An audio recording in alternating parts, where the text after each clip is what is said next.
Hello, everyone, and welcome back to another episode of Changing the Climate, a show where we talk about the changing world around us and how we can make it better.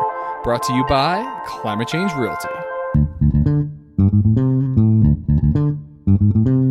The only real estate brokerage that donates 50% of its net commissions to 501c3 nonprofit organizations dedicated to fighting climate change. Okay. Hello, everybody, and welcome back to a very special episode of Changing the Climate. I am delighted to have two guests at once for the second time ever on this show to talk about a variety of different housing stuff in the city of Boulder. So I'm excited to welcome Eric Budd and Chelsea Castellano. And of course, we always love to get this show started with a little bit of background on who you are and how you got to be doing what you're doing at the moment. So we're going to go ahead and start with Eric. Eric, thank you so much. Take it away. Thank you, Ethan. Yeah, that's a great question. I've lived in Boulder about 10 years. When I moved out to Colorado, I was super into being outside, riding bikes, all sorts of outdoor stuff, meeting people. And kind of the thing that I started to realize is that Boulder's a great place. It makes a lot of the top 10 lists or the top of the list of a lot of things that are positive about it. And just thinking about how can we make sure that our community is healthy and growing and inclusive to so many people, because we have such a great thing going on here. And a lot of that to me was well, how can we work on more sustainable transportation? How can we get more people on bikes or taking buses, that sort of thing? And then a lot of that really came into how do we use our land and how do we house people, and how can we make sure that that's equitable and that middle class and working class people can afford to live here. And that's really driven so much of my interest in working on this organization and campaign, Bedrooms Are for People, and really even beyond that.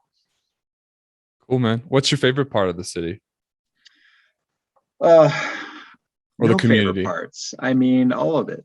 Yeah. I mean, I think that the things that I really love and I don't know, I think I said I've been in Boulder about 10 years, and I think I had my existential freak out about 5 years ago. Is this still the right place for me?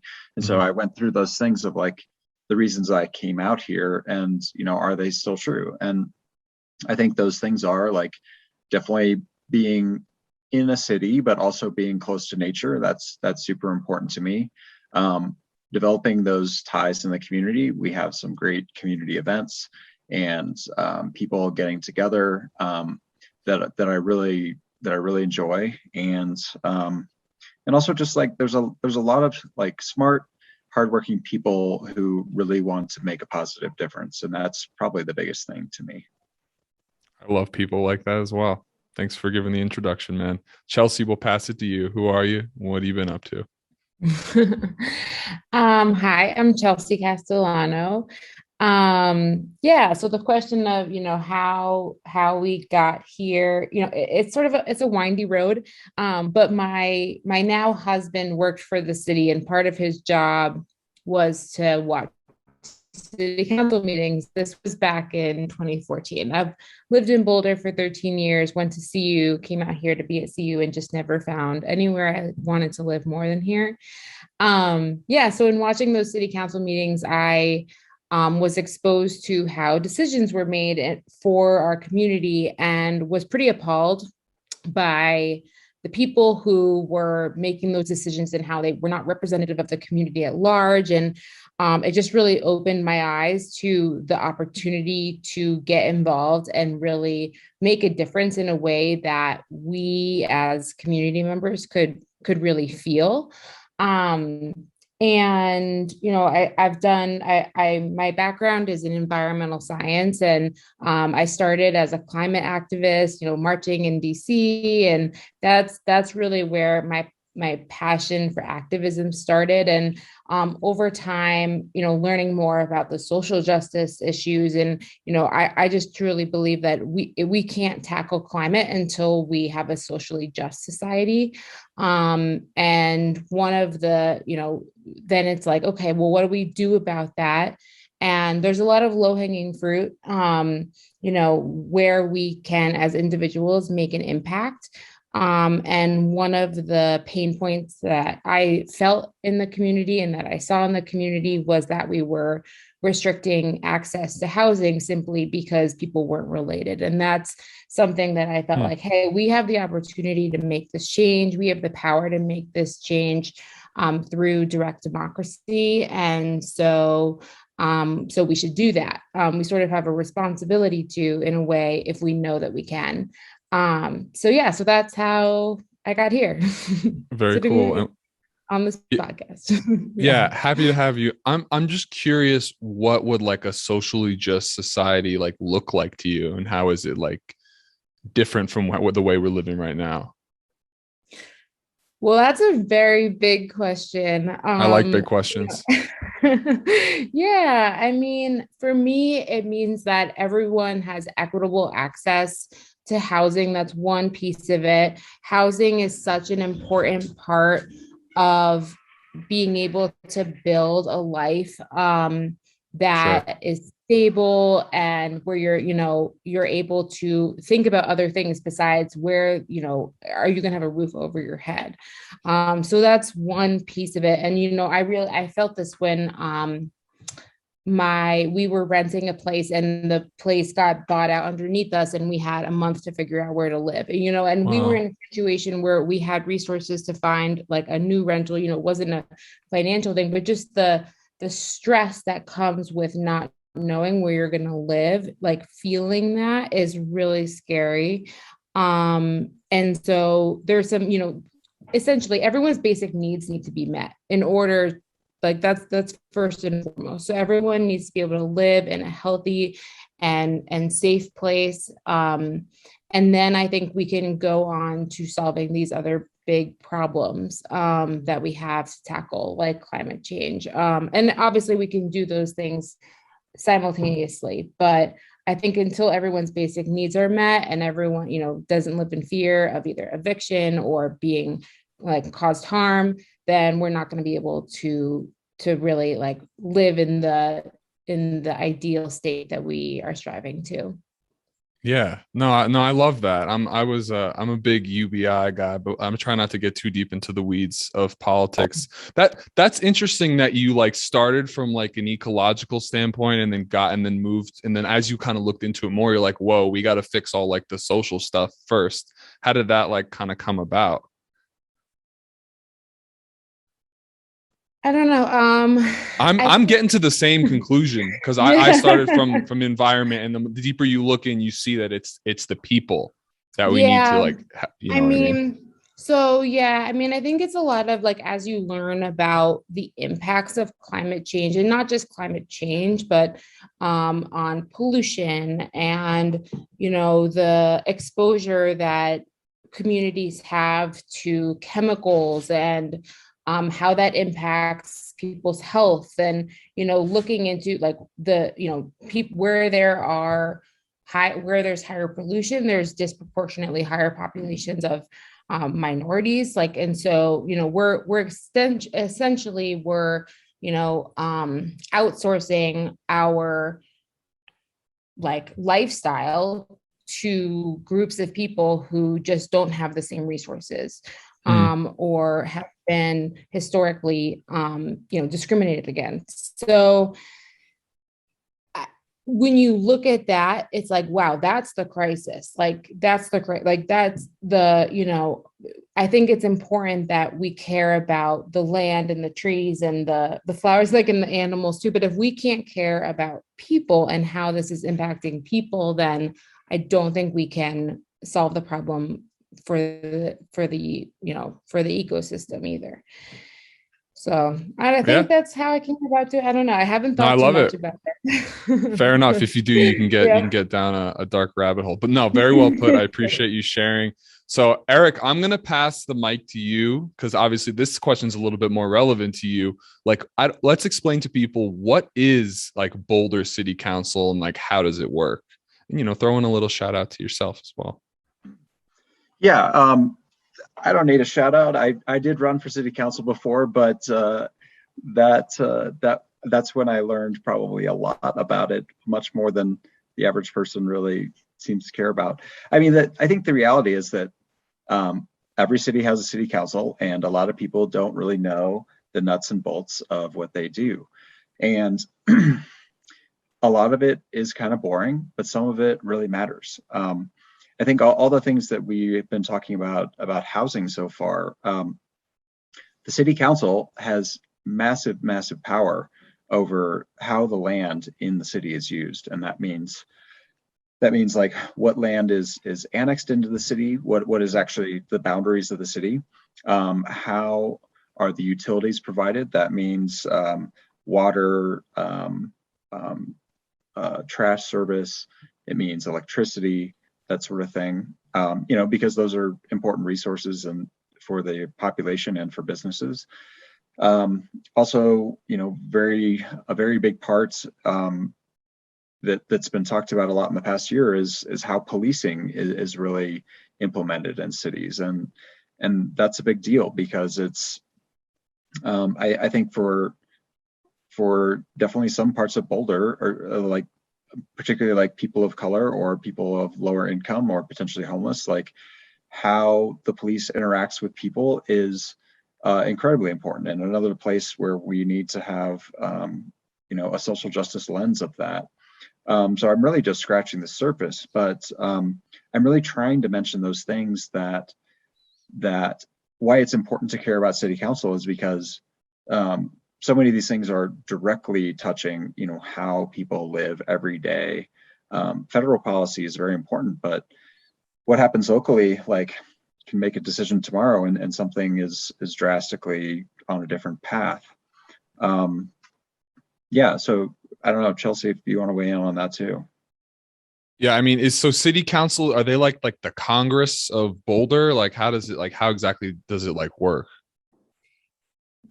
Yeah, somewhat. I mean, they make the rules. Some rules they can just they can put forward, and there's a process where they put legislation forward, and then there's opportunities for the community to provide open, like there's usually a public hearing where the community can provide input on the proposal, and then it gets implemented. There's also we have what's called the charter, which is sort of our city's constitution. And any changes to that have to be made through a vote of the people. So usually during elections, there's some charter amendments that get put to the people to vote on. Actually, our amendment, our initiative last year in 2020 was a charter amendment that we were putting forward. This year we're running it as a municipal initiative, which is still being put to the vote of the people, but it's slightly different in that it's not changing the charter. Anyway, that's neither here nor there. But yeah, so essentially they're the legislative body. They can approve things, they can deny things like big developments. They also have control over that. They have a lot of control over pretty much anything that, like any rule that exists in the city, any allowance of building or barrier for building, or let's see, there's a lot of different things to think about, but almost anything that happens in the city, the city council has control over in some way, touches it in some way, whether it's a liquor license, being able to, for your favorite restaurant to be able to serve beer, or for, how many people can live together in a house. Like, those are all things that the city council controls. So it's pretty powerful role that they hold. Mm-hmm. And anyone can have an impact on them. You can call them, you can write them letters, you can run yourself. Everyone keep that in mind. Government is people. And speaking of people, let's get into the details of the initiative you guys have been working on now, which we've hinted at or discussed several times on this podcast already with Philip Obrin and Sarah Dawn Haynes. But so let's start with, what is Bedrooms Are for People and why do we need it? Either or. You want to go for it, Chelsea? You're like such a great communicator about our measure. Hit it, Chelsea.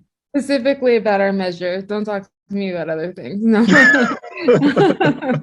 No promises. Yeah, so Bedrooms Are for People is a ballot initiative. It's a proposal that will be on the ballot in November of 2021, this upcoming November. And essentially, the current law in Boulder is that it is illegal for more than three unrelated people to live together in most of town. In some areas, the limit is four. It doesn't matter how big the house is or how old or young the residents are, or even if the owner of the house lives in the home. And so our proposal would set occupancy limits for unrelated people to equal the number of bedrooms in the house plus one. So if you lived in a three-bedroom house, you can have four unrelated people live together. Four-bedroom house, five unrelated people to live together. People sometimes ask, well, what's that extra person for? What are they doing here? We wanted to give some flexibility for a couple to live together, or for like a room to be shared to increase affordability. For us, we have a lot of people on our team who either are currently or have been overoccupied in that situation where there's one more person than there are bedrooms. And we felt that that if we're going to move forward with doing all this work, it is a lot of work to get something on the ballot and to get it passed, that we wanted it to be meaningful and give flexibility for people. Now, with all that being said, as part of our measure, we do have some restrictions, which is it has to, all of the living situation has to meet the health and safety code. So essentially it's, there are some codes that say, you need a certain amount of people, or you can't have more people, based on square footage, or, there's just health and safety codes that prevent overcrowding, and that applies to our measure. Although you don't expect that to happen when it's just one person per bedroom plus one, but we do care that people are living in healthy and safe situations. And there are some limits on like what counts as a bedroom. So a bedroom is defined in other international building codes, and it has to be like 70 square feet, and it has to have a door and a window, and it has to have heating and things like that. So there are some, boundaries on what we're doing, but it'll make a meaningful impact for a lot of people in our community, currently and in the future, so that people don't have to live illegally simply for sharing housing. Yeah, I'm pretty confident that I have lived illegally in Boulder. I'm not sure because I wasn't the owner of the house, so I wasn't concerned with it. But I think that is the case. So this law, I mean, this would just make more sense. Eric, what's your experience been like getting this initiative kind of going and getting it actually onto the ballot? Oh, that's a long story, Ethan. I'll try to boil it down. So So a lot of people don't know this. We don't talk about this a whole lot, but really the first time this initiative was floated was in 2016, and it was a group of graduate students at CU Boulder. And I mentioned graduate students specifically because unlike undergraduates, graduate students are they kind of have a raw deal of like, they come to Boulder, they might work for the university, the university doesn't pay very well, honestly, for the work they're doing. It's usually in the range of $20,000 to $25,000. That's pretty common. And the city in 2015 was really talking about increasing enforcement on people sharing housing. And so that really prompted this measure, like, we need to change this law. And so I was peripherally involved in the effort that year. They got a lot of signatures, but didn't get it on the ballots, and but learned a lot. And some of those folks are still on our team today. And then 2020 came around, really like December 2019, January 2020, and a group of us basically said, like, this is the year to try again. And so there's a whole saga about last year, but essentially we built an incredible team, starting out with about 12 to 15 people who really wanted to see this happen. And we put our language together and started the process in March of 2020. we were official with the city, ready to circulate our measure. And then, of course, the pandemic hit. And Ooh. how do you like do political organizing where you need to go and get signatures in a pandemic? That was something that no one had ever thought about before. So we delayed about a month, and we started in May, and we started doing the things that people said were safe to do, like be in outdoor spaces, wear masks, use hand sanitizer, that sort of thing. And we collected a lot of signatures over the course of about 85 days. We had collected over 5,200, official ballot signatures with the city of Boulder. During that time, the essentially some people who were really opposed to what we were doing were talking to the city and essentially saying that the city had misrepresented the process for the how to get something on the ballot. And in the city, we were in July, and the city essentially said, well, yeah, you actually need twice the number of signatures, and they were due in June.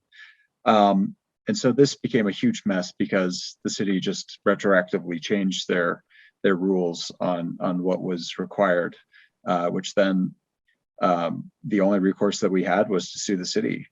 And we filed a lawsuit in the district court. The district court judge essentially said, well, I agree with you, the city screwed everything up, but I don't have the power to like overturn this decision based on what the actual laws appear to say. So that was the saga last year. We were kept off the ballot. We had a huge march in September of 2020, and we said, hey, we're going to do this again in 2021 because during that time, we asked the city council to consider changing these laws. They essentially said, we're not going to look at this. And we said, the only way we're going to make changes is if we keep going. Hell yeah. Yeah. So maybe Chelsea can give like the recap of 2021, because like that's only half the story. Yeah, let's keep it going. This is very interesting. Yeah, so we were not deterred. We were, disappointed, but not deterred. So again, back to the other question of what city council can do. So the current city council voted they voted to spend $50,000 to pay a lawyer to go against us in the court. So that's where your taxpayer money is going. And they also, shocking. And then, so they actually voted to change the election laws. And then they had the opportunity. They could have been like, look, we'll honor what you did. They could have just put our measure on the ballot anyway. They did that actually for another measure that was in the same boat as us, but not our measure. So city council has a lot of power. So we decided we were not going to let that stop us. We had an amazing team. We would just do it again. So we collected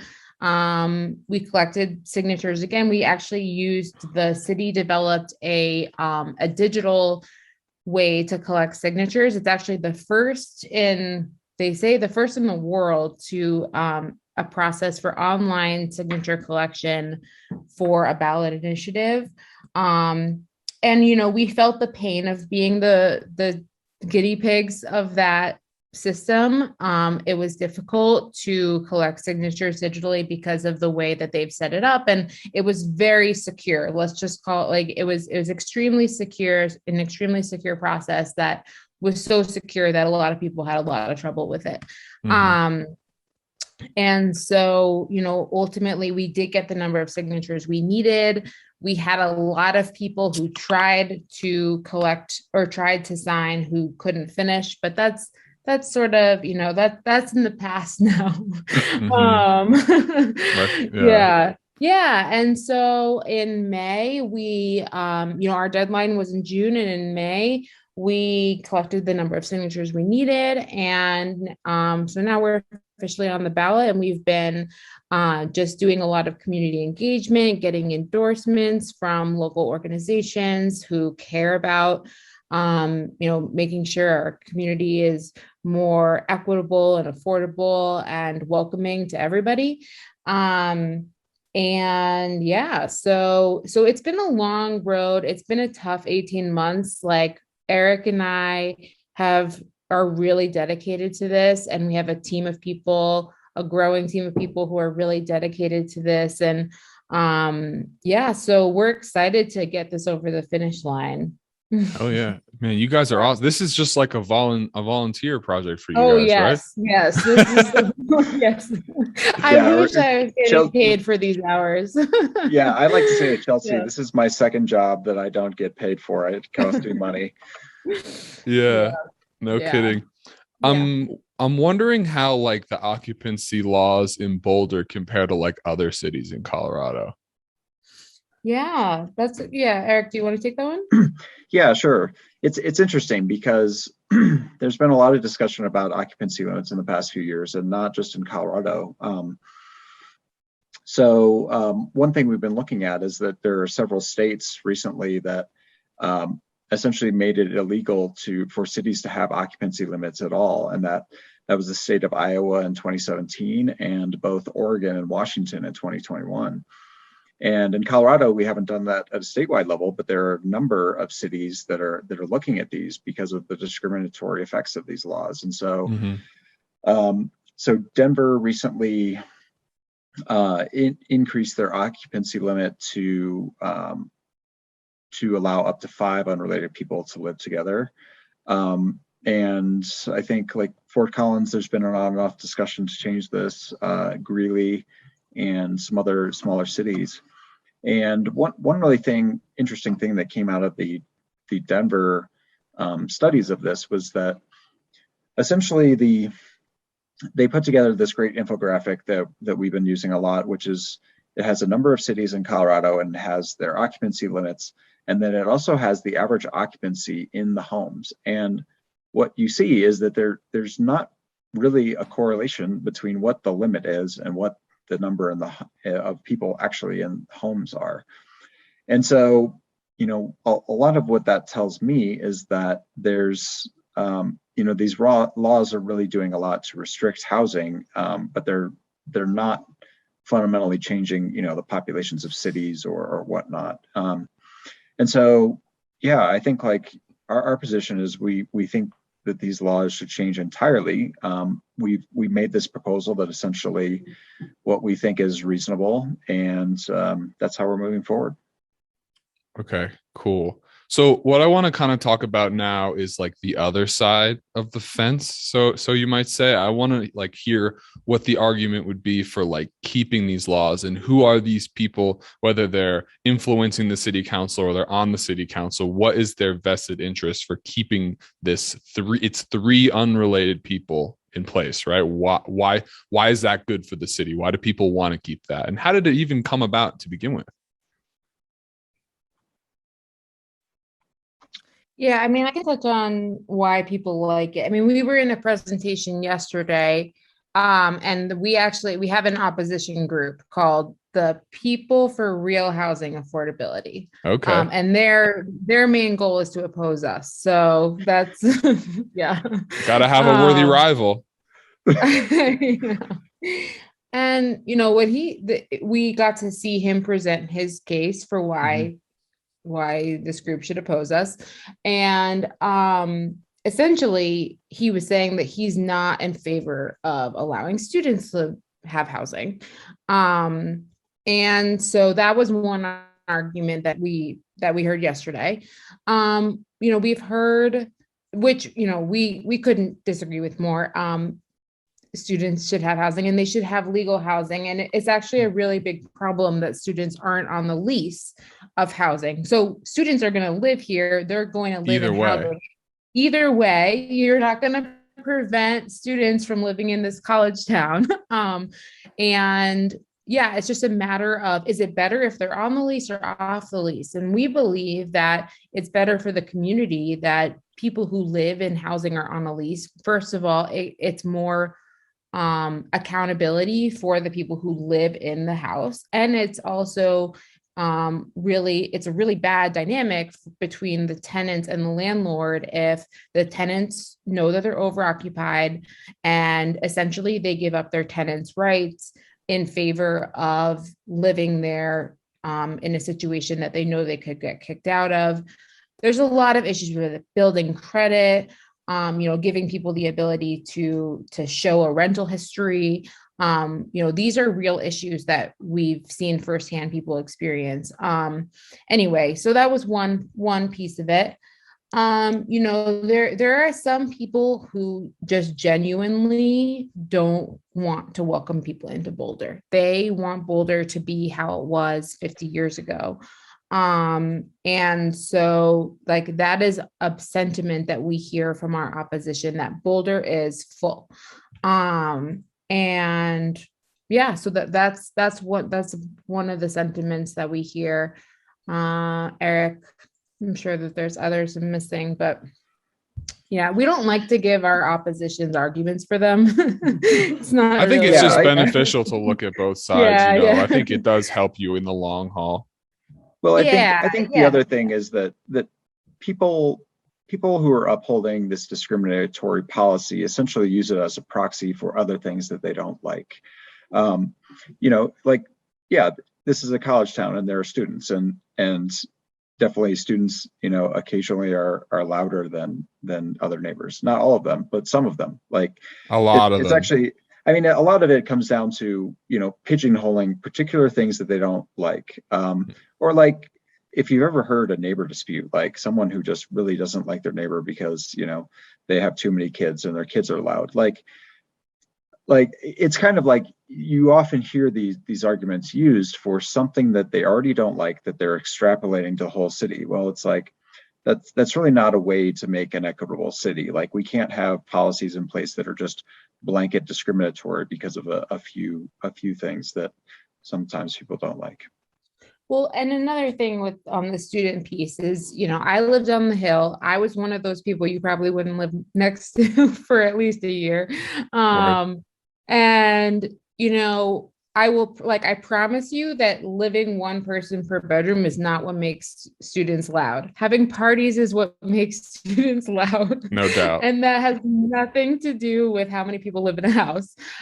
You can live alone and have parties all the time and be super loud. So I think we just need to separate out these issues, that having fair housing laws is something we should prioritize, and dealing with nuisance issues such as noise and trash and parking and all those things we should also deal with, but those are two separate things. Yeah, is parking really separate though? If there's like a bunch of people like living in a house, as I understood it from what I was doing my research, that was like one of the biggest concerns from the opposition, is that there's going to be a lot of cars. Do you think it's really going to make a difference? I mean, either of you, I'm not sure. Yeah, I think the biggest thing that I see in sharing housing is that it really reduces the need for extra cars, which is not to mean that everyone is just going to give up their cars. But I think what you already see in certain parts of town, places where there are parking districts and ways where people can, or the city and the residents can really manage the parking. And that's like, most of Boulder really doesn't have a problem with parking. Like if you look down any given suburban street, like there's space in a lot of places. Now, there are a few places in town where that is an issue, and you already see parking districts there. So I think just thinking about like, as there are challenges in this town, as it grows and changes, like let's think about equitable ways to address them, and that it's not equitable to just say, well, we're going to have these housing limits because we don't like cars. Like that to me is just fundamentally defeatist. I'm someone that really tries to make the rest of city policy. We didn't even really talk about transportation as a city policy, but the city has a lot of influence in how people get around. And I think people like Chelsea and I, and the vision on our team is like, we need to be promoting like transportation that is not centered around cars. And that's really like, when you look at it at that frame, like a lot of these problems, I think, get a lot easier to think about. Definitely. Yeah. Oh, I was just going to add on to that, because we do hear about the parking issue. And, one thing that we propose is that if there are parking supply issues in certain neighborhoods, then that issue needs to be addressed on a neighborhood level. There are plenty of families that, both parents have cars, their kids have cars. Having cars is not limited. It's not a problem just limited to people who are unrelated. And so the burden of solving that problem shouldn't just be limited to households that are made up of people who are unrelated. So if there are policies that need to be put in place that restrict the number of cars, or, require some sort of process for using access to the public streets. These are public streets, by the way. The community owns them, not the people who live in the houses. Then we can figure that out. But the burden of dealing with that shouldn't just be on people who are not related. Fair enough. Very cool. I just wanted to ask, figured I would see what you guys had to say. So I take it the three of us. So I go door to door 6 days a week, and I literally knock on people's doors and ask them what they think of our city. So I wanted to ask you guys, who have been talking to people for what sounds like close to 2 years now, like, if you're in experience, you find that most people are kind of in alignment with the way they want to see the city move, or is there like truly this big divide in Boulder? I'm going to hold my own perspective and let you guys hear what you have to say. Whoever wants to start.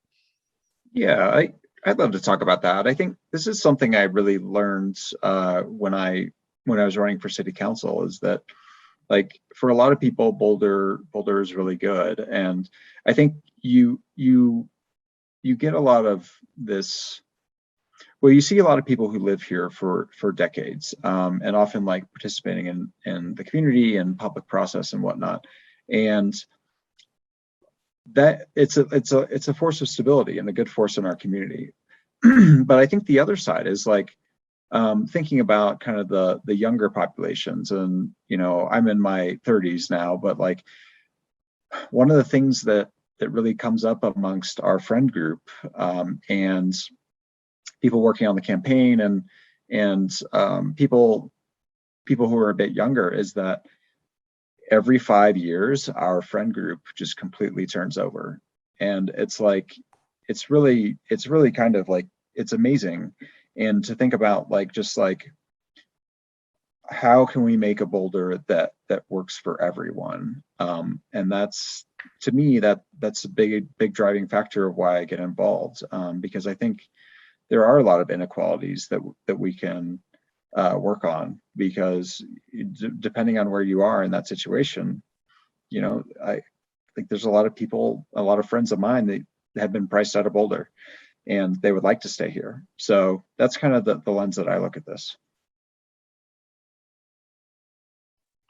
Chelsea? Yeah, we've talked to a lot of people. So over the last, 18 months, we've collected over 10,000 signatures, and that's just the people who we talk to. There's a lot of people who just walk straight by us. That's never, okay. Just side note, if someone's asking you to, sign something, just give them the time of day. Give them 1 minute. It's more, likely they're doing something that will be really good for you in the community. So give them the time. Anyway, I mean, I can't speak to, what the community cares about as a whole based on the conversations that we had over the last 2 years.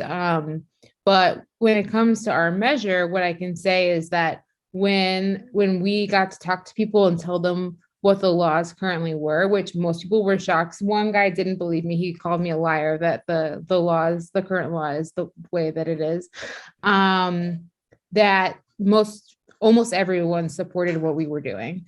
Very few people said, no, I don't support that. I would, so 9 out of 10 at least were in support of our measure that we got to, explain the issue to. So I think maybe that tells you something about what the community cares about. They care about housing. We heard a lot about affordability. We heard a lot about, just being able to get by. And granted, we're standing in front of grocery stores, and even some of our biggest supporters are the employees of the stores that we would stand in front of. They would come out on their lunch break and sign, because like they're living in an illegal situation. So yeah, I would say that there's a lot of opportunity from the general public to move our community in a more progressive direction.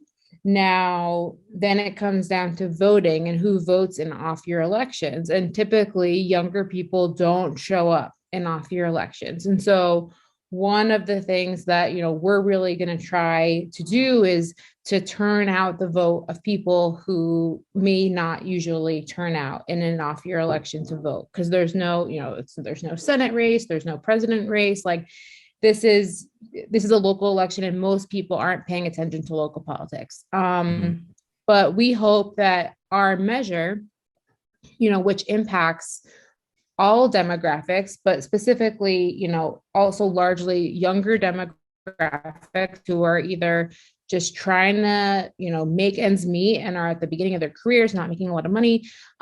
So there's a huge affordability aspect to it, but we saw in doing all the community outreach that there are a lot of people who are older now, but once lived over occupied, that support the change for the future generations to come, that don't want other people to have to go through the same struggles that they went through. Yeah, so I think we live in a progressive community. I think we have conservative representation, and I think if the people turn out to vote, then we can move our community into a space where our laws and our representation reflect our values more than what we have now. Very cool.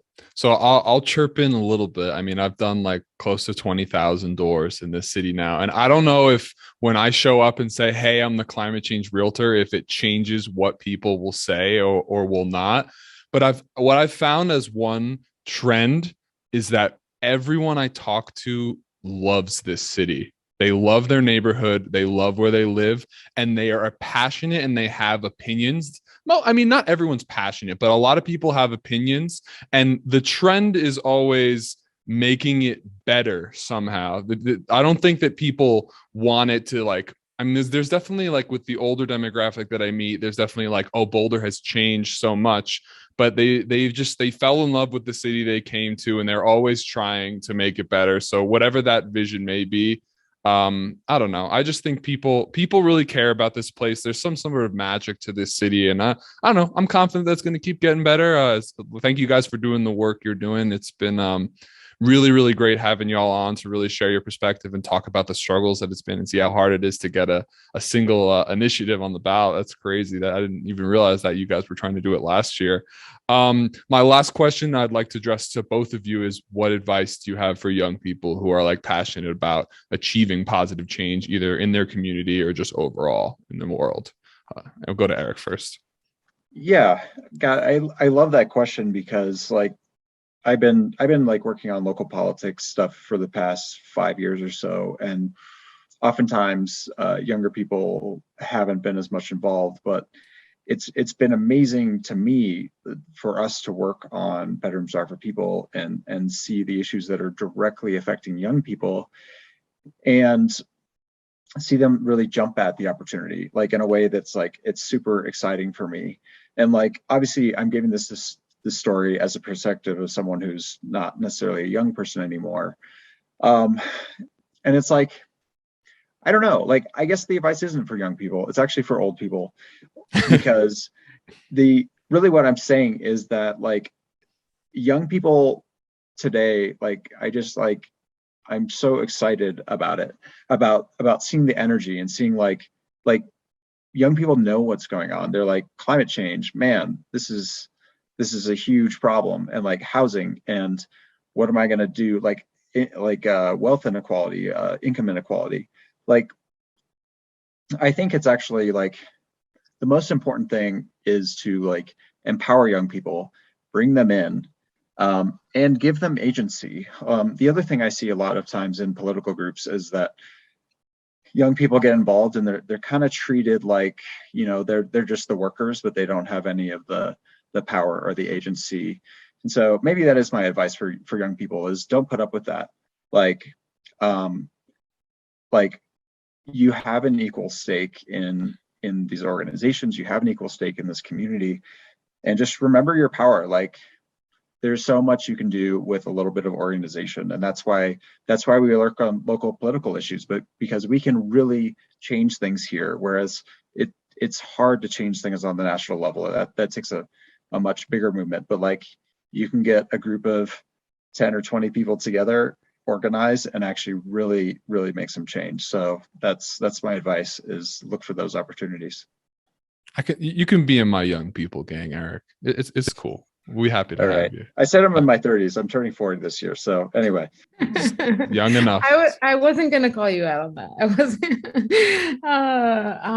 Yeah, no. I mean, what Eric said is really great. I think adding on to that, a lot of people will try to tell you what you're doing is crazy. Like when I was telling people that I wanted to reform our city's occupancy laws, they were like, are you sure that that's, what you want to do? Like, that seems very controversial and very difficult. And yes, it was both of those things, but the amount of support that we've received far outweighs the people who aren't supportive. And I'm just like, if the lesson of don't let people tell you no is really important, because if you have a vision and you feel like you can make a difference, other people's, ability to conceive of what is possible is not something that you should let prevent you from doing what you feel is right. So that's one thing, because people will, if people will tell, especially younger people, there's an element of, and I've experienced this myself, where people kind of talk down to you and are like, you don't know what you're doing because you are young. And I would, that's just something that people have to deal with. But it's not something that should deter anyone from moving forward. And yeah, I mean, if younger people are passionate, getting involved in organizations where other people are passionate, hey, if they want to go to bedroomsareforpeople.com/volunteer, they are more than, we love all of our new volunteers. This is a great group of people that, are just passionate about local issues. And although we're very focused on getting our measure passed, we also, there's a lot of topics that our team cares about, from climate to transportation to social justice to, all the things that, we're trying to work on as a society and as a community. So yeah, just get involved and don't let people tell you no, is would be my advice. That's some awesome advice. I love it very much. And I think whether someone agrees with what you guys are doing or not, you can't deny the passion and the persistence behind the project. And I think people really respect that. And I respect you guys for coming on and sharing on this podcast. And I really appreciate talking to you. It was a whole lot of fun. You guys are welcome on the show at any time. Eric, Chelsea, thank you guys so much for joining me. It's been a real honor. Thanks for having us. Yeah. My pleasure. All right, everybody. And of course, we'll see you next week. Have a great day. Take it easy. Thank you so much for tuning in to another episode of Changing the Climate. Here at Climate Change Realty, we don't just donate 50% of our net commissions to fight climate change, we also donate a full 50% of our real estate referrals. So if you or anyone else you know is looking to buy or sell a home anywhere in the USA and would like to create thousands of dollars in donations without any cost out of pocket, please visit ccrboulder.com today.